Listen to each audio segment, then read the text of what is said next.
Hi, this is Ravi, and I would say today I'm going to feature one of my own chess game, which is a Sicilian game, and I'm going to present you this game because you will get to know about an unconventional opening, and you will surely get to learn some middle game strategies.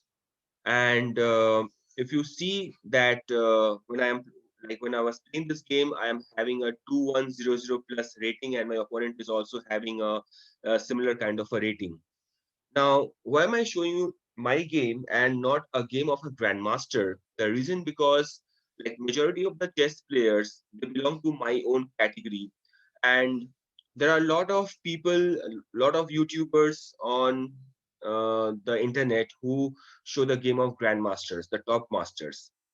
But I'm showing you my game because I believe that if you want to improve your own game, so you can surely see my game and you can find similar mistakes which you make during the game, and you can avoid that.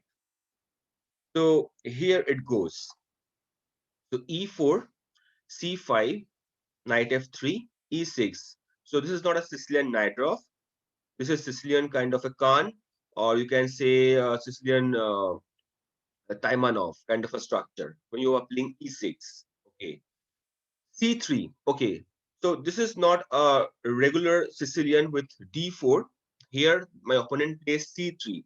Now, I would like to give some hints here why when an opponent plays the c3 move, it means that he wants to play d4, and white, whoever is playing white, he wants to create a e4 d4 pawn structure. That means the white wants two pawns in the center in the e4 and d4. He wants to play d4, exchange the c pawn, and he wants to have two pawns in the center where white will get a better attacking chances. So when I am black here, I play queen c7. Now, if you see this move, if you see in chess games or any other opening database, you would see that you have a very few games on this move opening. Now, white plays the usual d4, and black doesn't exchange the pawn on d4 with his c pawn. The reason because if black captures this pawn, then white also captures, and this knight will come on c3, and white will have this bishop's like lines very much opened, which black wants to avoid. So black doesn't take this pawn, and I would recommend not to take this pawn in the opening whenever you find this structure. The reason because white will have better attacking chances. Black plays a subtle move, and that is a6, which is a very common move in the Sicilian, in any kind of Sicilian, be it Taimanov, be it Naidrov, or it will be Khan. Okay, so let's see how the game progresses. Bishop e2, d for d5 from black. So if you see this kind of a structure is mostly like a kind of a French structure, and you will get to know how black attacks on the king side in his further moves. Okay, white plays the usual e5, and he occupies the f6 square and the d6 square. Okay, knight c6, pressure on the this e5 pawn. White castles, and black strikes in the center with the f6 move. Now this f6 move may be too early, as some of you might state, but right now as the center, if you see, it is not closed and the king is in the center, so white doesn't have too many pieces developed, and he doesn't have any attacking prospects. So to support this e5 pawn, the next move from white is very usual, that is bishop f4. And now what does black does is black plays g5. G5 attacks the bishop. Bishop drops back to g3. Now if you see, the queen is in the line with the bishop, and white's next move would be to take the pawn on f6 and attack the queen. So black can't afford to do that. Black moves the queen from that c7 square, queen to g7. Okay, so knight d2 from white, very usual move, and black plays h5. black starts attacking, if you see. Now, the best move from white in this position may be e takes on f6, but white doesn't play that. White plays queen a5, sorry, queen a4. I don't know why he made this move. Maybe he wants to take this bishop and come on b5 and he wants to attack my knight here. Okay, so when black sees that this particular pawn has not been taken on f6, black plays the move f5. Now, when he plays this move f5, he makes sure that this knight on f3 doesn't come to e5. So that this, if the knight comes to e5, that would be the best square for the knight. Now, in the middle game, the knight on d5 and e5 from white side are the best always. Okay, so black plays h3 to save this bishop, and black attacks in this on g4, and he attacks the knight. Now h takes on g4, h takes on g4, and knight goes to h2. Bishop d7 from black, because black wants his king to be safe and he wants to castle on the queen side. Queen to d3. White attacks the b7 pawn, and black castles on the queen side. Now, one thing to note here, this center tension of this c5 pawn and d4 pawn, black doesn't take on the d4 pawn, because if black takes on the d4, then what will happen is that the c pawn, the c file would be opened for white to attack.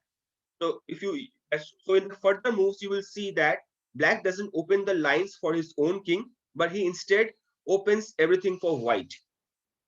Okay, now if you see from white side, white plays the move f3. Now why he plays this move is that because white doesn't have, if you see his bishop here, bishop on g3, this bishop is a piece which doesn't do anything. This bishop is trapped. And similar to this knight, this is also trapped. This move is a kind of a blunder. White tries to break the shackles, but he is not able to do so. f3, and now black makes a sacrifice. He makes an exchange sacrifice. He gets two pieces for the rook. Rook takes h2, king takes, sorry, bishop takes h2. If king takes on h2, I'll show you. If king takes on h2, then black can give a fork from h6.